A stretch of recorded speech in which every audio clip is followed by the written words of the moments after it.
സൂര്യ.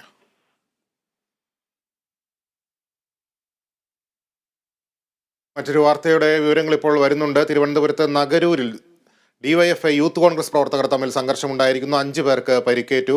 പരിക്കേറ്റവരെ തിരുവനന്തപുരം മെഡിക്കൽ കോളേജിൽ പ്രവേശിപ്പിച്ചിരിക്കുകയാണ്. സൂര്യ തുടരുന്നുണ്ട്. സൂര്യ, എന്താണ് ഈ തർക്കത്തിലേക്കും അത് പിന്നീടുണ്ടായ സംഘട്ടനത്തിലേക്കും നയിച്ചത്? സംഘർഷത്തിന് കാരണം രണ്ടുപേർ തമ്മിലുള്ള വാക്കുതർക്കമാണെന്നാണ് ലഭിക്കുന്ന വിവരങ്ങൾ. ഈ യൂത്ത് കോൺഗ്രസ് പ്രവർത്തകർ ഡിവൈഎഫ്ഐ പ്രവർത്തകരെ കല്ലെറിഞ്ഞു എന്നൊരു വാർത്തയാണ് ലഭിക്കുന്നത്. ഡിവൈഎഫ്ഐ പ്രവർത്തകർക്ക് പരിക്കേറ്റിട്ടുണ്ടായിരുന്നു. തുടർന്ന് ഇരു സംഘവും തമ്മിൽ വാക്കുതർക്കവും സംഘർഷത്തിലേക്കും കലാശിച്ചു എന്നാണ് ലഭിക്കുന്ന വാർത്തകൾ. നഗരൂരിലാണ് സംഭവം നടക്കുന്നത്. ഈ സംഘർഷത്തിൽ 5 പേർക്ക് പരിക്കേറ്റിട്ടുണ്ട്.